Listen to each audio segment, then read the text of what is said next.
Hi, I'm Paula Dabney. I am a respiratory therapist.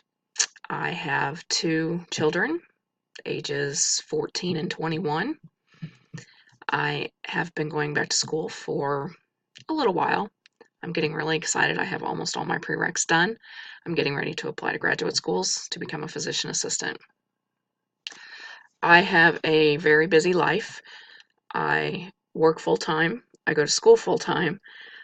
I am taking care of a household, family, a little black dog named Lily, who is adorable, by the way.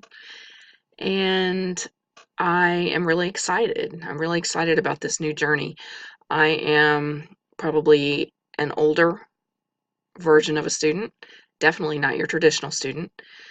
I am ready to get on with this journey. I'm excited. I've gotten my bachelor's degree finished. I have begun working on my prereqs. Like I said, I only have a couple left to which I can apply. So I'm very excited. I'm going to apply to this application cycle and we'll see how it goes. I hope that all of you have a great experience with this class and we can all feed off each other. Thanks.